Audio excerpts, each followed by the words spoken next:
please subscribe and don't forget to press the bell icon to get notified whenever we upload a new video. Straight to all the market action of today. After a bumper rally yesterday, markets consolidated and traded in a fairly tight range today. So the Nifty traded mostly in the red, spiked in the last hour and closed flat with a positive bias. The Sensex closed with gains of about 30 points. The broader market slightly outperformed today, with banks and mid-caps gaining about 0.5%. But there is some recovery given the kind of consolidation that we saw in the first half of the week. Speaking of equities, long-term capital gains tax rate may be hiked if the government brings in indexation. That's the word coming in from the Finance Secretary, Hasmukh Adhia. He was speaking at the CNBC TV18 India Business Leaders Awards. Let's listen in to his rationale for this. Now, one thing in the LTCG regime which we have given so far, we are saying 10% flat, whether you sell your shares after 1 year or after 7 years. Now, that's a bit unfair. We have to at some stage bring in indexation. Now if we bring in indexation, then we may have to sort of bring the rate of LTCG a little bit higher in order to give indexation. So ideal thing should be, if we are having, say for example, 20% capital gain tax for all other classes of asset, for this one also, for equity, listed equity also, we should bring it to 20%. For unlisted, for listed, for real estate, for all other classes of assets, it should be the same percentage over a period. Okay, that is the Revenue Secretary giving important clarification. But let's move on to another important trend that we have spotted. Inflows into equity funds have seen a sharp fall in the month of March from over 16,000 crore rupees in the month of February. March inflows have in fact dropped to just over 6,600 crore rupees. Now, what could be the reason behind this fall? Prashant Nair is here with the details. Prashant, you know, this is something that we have been seeing for the last 1 year, but how significant is this drop in terms of inflows? Inflows into mutual funds have dropped. Equity schemes have dropped quite a bit in the month of March. You know, March is typically a pretty strong month because people put in money because of tax-related purposes. So this contrast is even starker in the month of March. Take a look at the numbers. The first one is equity, pure equity funds, which is equity plus ELSS. The number has dropped to 6,700 crores from 16,000 crores plus in the month of February. I mean, this is the lowest number in March that we've had, at least for a year. I guess a lot more than a year. You can go back and check the history, but this is a pretty low number. Look at the balanced fund number. Many include this with the equity scheme because, you know, 50-60% is in equity, in balanced funds as well. But to put it separately, balanced funds are doing a lot better, 6,700 crores plus compared to 5,000 crores that we saw in the month of Feb. So what really happened in the equity category? That's the biggest equity, the pure equity category. And for that, you'll have to look at the granular data. Take a look at pure equity, ELSS equity and balanced funds separately. In all three, what we've seen is that gross inflows continue to be pretty strong. Gross inflows essentially includes, you know, you taking money out of fixed deposits or other asset classes and putting into equity. It also includes, I mean, switching from one scheme or another fund house. It shows that number as well. So what that number shows is, in all three categories, the number there is an increase. So in pure equity, it's up 21%. ELSS equity, it's up 94%. In balanced funds, it's up 51%.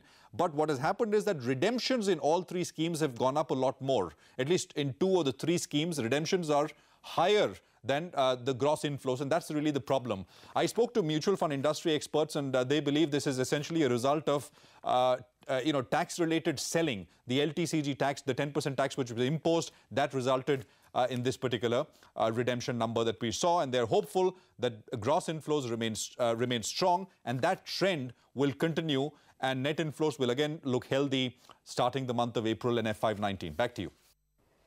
Okay, fair enough, Prashant. Thanks for joining in with that. Now, from the Dalal Street to Wall Street, it is a sea of red as we speak at this point in time. At least the Dow is down about 150 points at the start of trade. Fears of a trade war between US and China obviously keeping investors on edge. So look at the S&P 500 down by about 0.7%, and NASDAQ down by about 0.4%. Weak jobs report is also very clearly playing a spoilsport and leading to that weakish market as far as the US markets are concerned. But let's move on To the big story back home, former RBI Deputy Governor H.R. Khan was questioned by the CBI today as the agency continues to probe the nearly 13,000 crore rupee fraud at the Punjab National Bank. Utkarsh Chaturvedi, who was the first to break that story, is here with the details. Utkarsh, why was he questioned? How long did it last? And, do we have any details on what exactly they have found till now? So it was a continuation of the questioning of RBI officials which happened yesterday. Remember that yesterday 4 officers from RBI, which were general managers, were being questioned, and today it was the Deputy Governor H.R. Khan who was questioned. Now what really CBI is looking at is that whether PNB really flouted any norms when it comes to issuing those LOUs, and was RBI really aware of everything which was happening in the whole PNB scam. So this is the reason why he was being questioned. Now the questioning went on for somewhere around 3 to 4 hours. This is what we are being told from our sources. But clearly, this is an extension from what happened yesterday. We will have to wait and watch of what kind of details does CBI gets from RBI Deputy Governor in this case. So we'll have to wait and watch for more updates on this. But clearly, yesterday as well and today as well, RBI officials questioned. Today, the Deputy Governor was there. Okay, fair enough. That's something that we will need to keep a tab on. But Utkarsh, the other story that you have been tracking since yesterday, it's clearly day 2 of Rajiv Kochhar's questioning by the Central Bureau of Investigation in the ICICI Bank and Videocon case. So CBI's investigation is essentially showing that ICICI Bank had mandated Avista Group to restructure deals worth over $1.5 billion for 7 companies over 6 years. Utkarsh, what exactly has been found in the last 2 days? I believe Rajiv Kochhar was questioned over 9 hours. Do we have any clarity over there? So, in fact, I think 9 hours was today. It was 6 hours yesterday as well, while he was being questioned. Now, the information remains the same. Almost what CBI is really looking at is that all the clients which Avista Advisory was handling was clients of ICICI Bank as well. Now, was there any quid pro quo happening? Was it that ICICI really mandated, or was there some fees which was being taken? That is something which really is being looked at in this case, and specifically in the case of Videocon. It is what we are picking up. The CBI is questioning Rajiv Kochhar on the same, because remember that it was twice that the debt restructuring of Videocon happened by Rajiv Kochhar's firm. So with the documents of that, the restructuring is what CBI questioned Rajiv Kochhar. 2 days already there, so more than 15 hours of questioning has gone by. As I have been saying, that there is no FIR yet in this case, so there is no searches or raids which CBI can really do. So we will have to wait and watch when is it that CBI believes that they have enough to really go ahead and file an FIR in this case. Okay, fair enough, Utkarsh. Thanks for joining in with that. We will, of course, keep our viewers tuned in with all the latest developments in that important case. It could be possible that we could see some kind of action over the weekend as well. In fact, we spoke to the Secretary of Financial Services today at the India Business Leadership Awards. He said that the current developments in the banking space is a learning time for both public and private banks. It seems like there is a move from public sector to the problem shifting to the private sector as well. How concerned are you about that, sir, in specific? I mean, you've got a government nominee on the board of ICICI Bank as well. What do you make of that situation? See, the entire financial space, the public sector, private sector, both have very important role to play. And more than that, you have NBFCs, you have microfinance, you have financial inclusion. So a whole lot of financial space. I see a very distinct role for both to exist them in a right environment so that you have proper competition. And it's a good time for both. It's a learning time for both. You quite literally are the man in the hot seat given everything that's happening in the banking space, whether it's public sector banks or private sector banks. Are you worried, sir, that there is so much focus and so much attention on everything? And that's from the India Business Hour. But let's cut across live to the India Business Leadership Awards, where we have a special lunch. Well, good evening, ladies and gentlemen. Once again, this is indeed, as Sonia and Ron pointed out, a very proud moment for us here at CNBC TV18. Broadband proliferation, increasing mobile penetration, it has disrupted many businesses, including ours, which is the news business. As a market leader, CNBC TV18 has always been at the forefront of thought leadership, and now we get future ready with our digital avatar. So it gives me great pleasure to have you all part of this special moment in our 18-year history. You can now get the CNBC TV18 Edge on the go on your mobile or desktop at the click of a button. Presenting CNBCTV18.com, India's hottest new news destination. CNBC TV18 is launching a website that will be modern, that will have all the technology, that will have the power of reaching every nook and corner of the country. Great to hear that CNBC is going to be on the web. I look forward to seeing you in the whole new medium with a whole new brand. Fantastic. Welcome. We see CNBC, the TV, and there's great content in it and great viewership. And I wish exactly the same for the online content. I'm very happy to hear that CNBC TV18 is starting their website, and I wish them all the very best. जिस प्रकार से समाचारों की दुनिया में CNBC आगे बढ़ रही है, वैसे ही वेबसाइट बढ़े और अपना नाम रोशन करे। CNBC TV18 जो सरकार और आम जन के बीच में एक सेतु का काम करता है, वो अब CNBC TV18.com जारी करने जा रहा है। I wish CNBC TV18.com success in future. I would like to wish CNBC TV18.com all the very best. The new website is, I believe, a welcome addition to the bouquet of offerings that they have. It's going to be a great success, and all the very best to all of you. CNBC TV18.com is another form in which the high-quality coverage that the channel brings would be available to the viewers. My best wishes to all of you, and I hope it is a huge success. The brand CNBC is big. I'm sure this website will add value to that. CNBC is, of course, must-watch TV, and with their website, I'm sure it will be must-browse a website as well. Congratulations and best of luck for your website. India's #1 business news brand has a new homepage, CNBCTV18.com. Well, ladies and gentlemen, to formally launch CNBCTV18.com, may I call upon the Honourable Minister for Law and Justice, Electronics and IT, Mr. Ravi Shankar Prasad, to please come back on stage. May I also request my colleagues, Santosh Menon, the Chief Content Officer, Digital and Network 18, and Binoy Prabhakar, the editor of CNBCTV18.com, to join me on stage.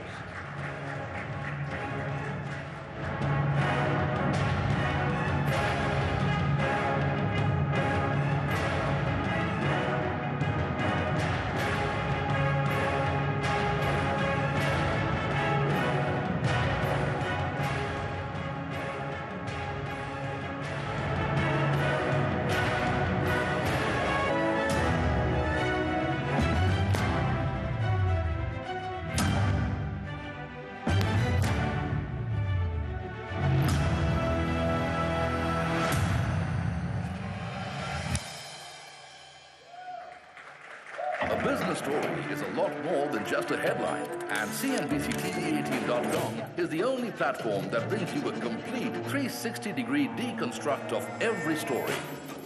From live videos, to articles, to in-depth research, to editorial opinions and guest columns. News, views, feeds, galleries, and much more. Get the complete picture in multiple formats, on multiple platforms, and multiply your knowledge. Deconstruct business news on CNBCTV18.com. Launch partners Motilal Oswal, Boeing, Bombay Stock Exchange, and Vistara. Well, ladies and gentlemen, another round of applause for CNBCTV18.com. I hope you give us your best wishes as we start our new journey. Mr. Prasad, sir, we would like you to say a few words.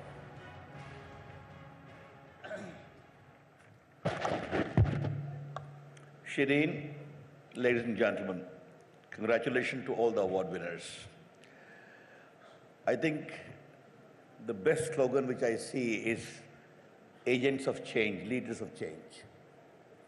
And I think country progresses only when those who are elected as leader by the people and those who are business leaders work in sync.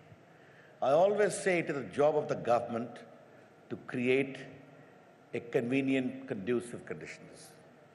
And it is the responsibility of the business leaders to deliver. In that context, I see today's achievement as a milestone. Ladies and gentlemen, I'm very happy, Shireen, that you have also going digital in terms of app. When the Prime Minister gave me this responsibility of the information technology and earlier the communication also, it was extraordinary experience for me to see the sheer potential as to how we can transform India. And very briefly, I would tell you, a lot of you are also in that sector.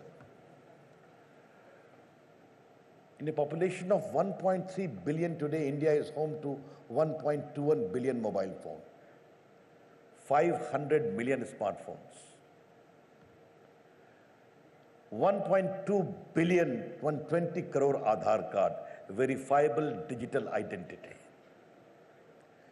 And we linked up all together and started delivering pro-poor services.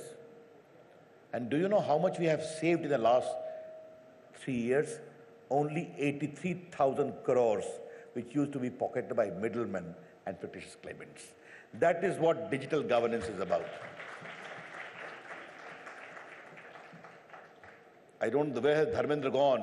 This whole programs like Ujjwala Yojana, the programs like this Mudra Yojana, again are all based on technology. Once I handle electronics also, Shireen, you have followed this segment.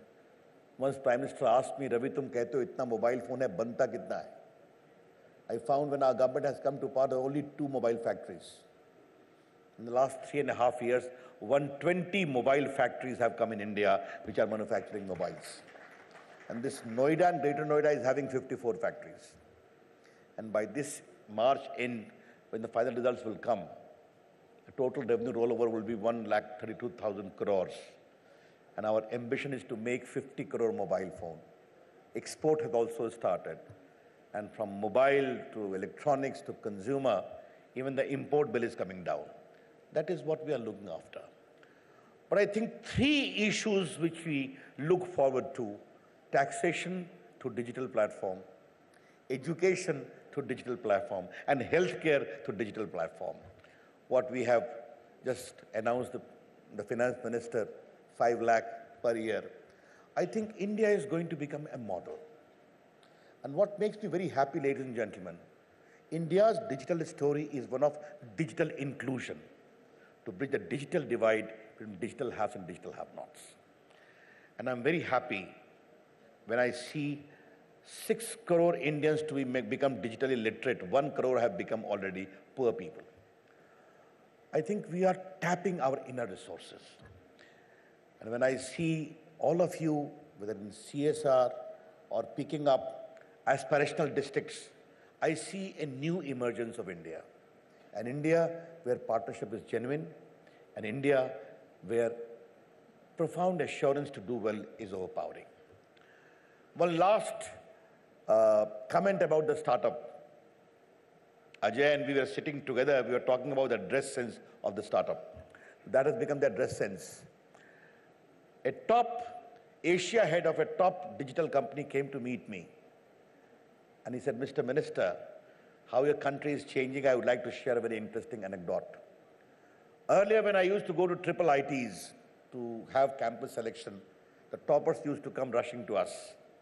Now when we go, they say, sorry, we don't want to become job seekers, we want to become job givers. I want to become a startup. I think that is a new India emerging, India becoming the center of the 3rd biggest startup movement. To all the young people who have got the award, my special greetings to all of you. Keep it up. And remember one thing, failure is the first sign of success. That's what startup movement is about. And Ranbir, one unsolicited advice to you, if you allow me to. Would you mind acting in a movie startup? Okay? I think that is what needed. Thank you. Greetings. Namaskar to all of you.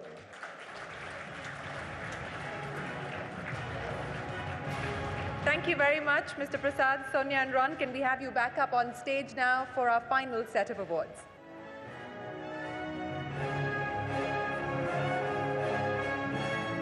Mr. Prasad, one last time I'll request you to stay back on stage. Thank you very much. Okay, we will keep cutting back to the India Business Leadership Award, but for now, we will have to wrap up this edition of What's Hot. Many thanks for watching the show. Stay tuned to CNBC TV18. Lots more lined up on the other side of this short break. And of course, we'll be back with lots more on the top stories of the day with India Business Hour in just 30 minutes. Stay tuned.